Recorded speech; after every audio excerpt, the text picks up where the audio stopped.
Hi, welcome back to Finally Revealed and Be the Change. In this week's episode, I want to talk about being discreet and starting quietly.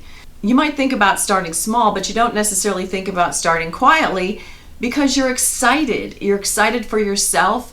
You're doing something new, you're creating something new, you're making a big change, you're learning about something new, and it's natural to want to share. I mean, that was the reason for me to start this YouTube channel, because I was excited about sharing.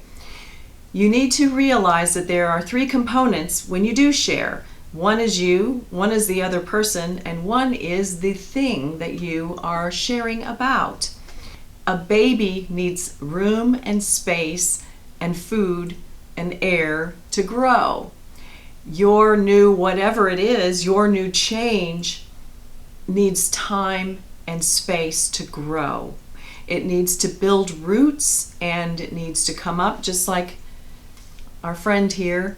It needs to be able to stand on its own. It's natural that you're going to have other people involved at some point for information that you are gathering to help in the effort, whether it's to hire them or information or knowledge, or at some point maybe they're going to come along with you, or if it's a workout situation, you have a workout buddy that you met at the gym. That's a natural kind of situation. But just randomly telling people and announcing things, especially if you're going to make a big announcement and you don't have what it is you're announcing about prepared yet, can undermine your confidence and can create a new situation that you didn't think about when you were sharing. And the new situation is whether, and I don't want to put people on the side of being against you, but good or bad, they're now interested.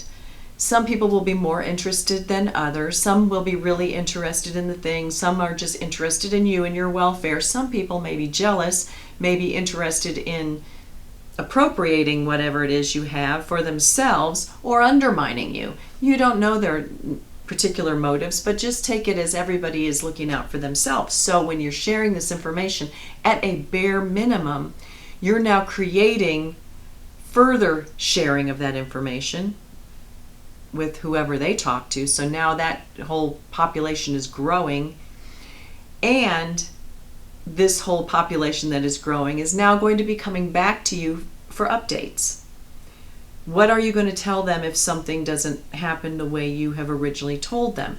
It's natural that things are going to bob and weave and change and grow. People get things in their mind and then are going to want to come back to you. You need to be stable as well so that you are prepared to handle all of these outside questions, which really are unnecessary. And so if you'll think about that a little bit before you share, it might help you make a better determination as to why you want to share with this particular person, and just evaluate that before you do it. We want to set you up for success. Another thing that they can come is to come and help you, and people might want to come and help you, bring new ideas to you. They might want to rearrange whatever it is you are doing or add to it, or a variety of things. Is that why you're telling this particular person whatever you're telling them? If it's not, then you don't want to be sharing at this point, because this is something that you're creating. And as the idea, plan, project changes, you don't need 75 people to go back to and report to them on what the changes are and why.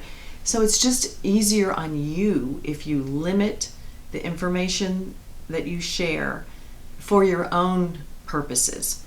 For the other people, you don't want to have to keep track of their motivations either. So besides waiting for someone to come in and ask you about it, you also don't want to set up a situation where you now have to monitor beyond what you're already monitoring as far as your progress. You don't need extra things to do. You're already making a change from a set pattern that you have to a new pattern, and it's better for you to go in one direction towards what you're building than it is to have to keep checking back with everyone else. So it's just a good idea to think about why you would want to share with them, and limit that. Think about it, it's natural. You wouldn't put a brand new plant along a sidewalk right away when it's only this big, and people are going to step off of a sidewalk at some point and it's going to get crushed, so it doesn't even have a chance to grow.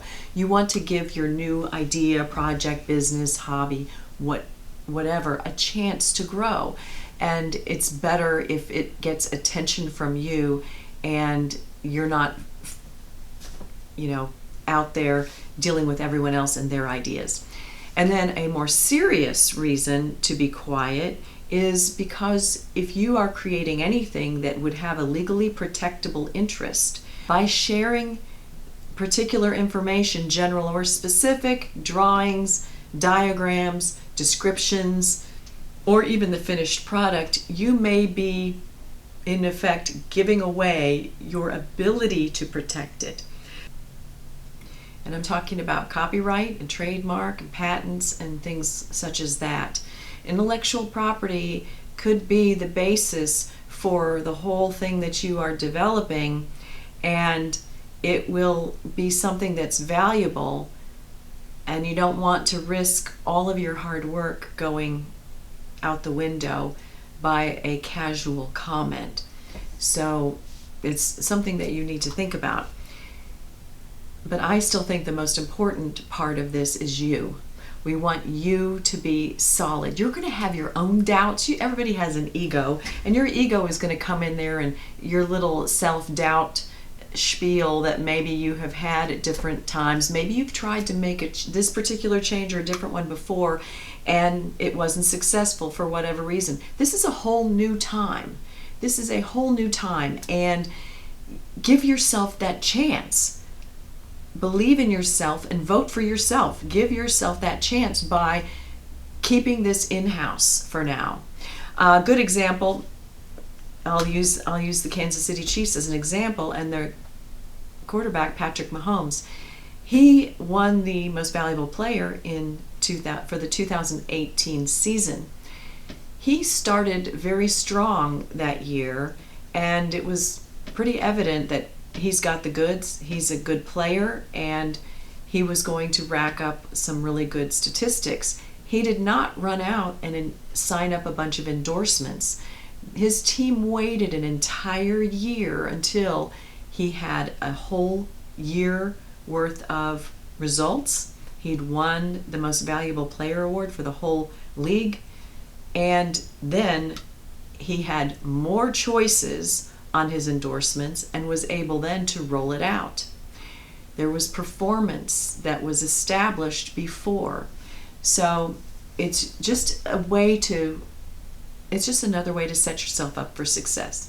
So when you go to share with somebody, if you're having a bad day, do you have to go into the specifics about what it is? Or can you just share that you had a bad day? We don't want you to not get support from your loved ones and those closest to you, but on the nitty-gritty and what you're specifically trying to do, when it's just starting out, you really just want it to be on solid, stable footing before you share. So if this was helpful, or if you learned something, give me a thumbs up. Someone who it may benefit. Let me know how you're doing down in the comments. I'm really excited about hearing about everybody's journey. And come back and see me next time. And if you haven't, and this is your first time, please subscribe. I'll see you next time. Thank you for watching.